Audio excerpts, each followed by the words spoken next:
Gagawa naman ako ng ice candy mango flavor sa video nito. Tara guys, samahan nyo ako.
Nakagawa lang ako ng 12 pieces na ice candy guys. Galing dun sa ginawa ko kanina. Ayan o.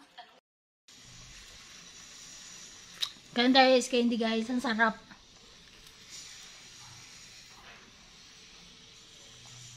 Thank you for watching. God bless everyone. Bye.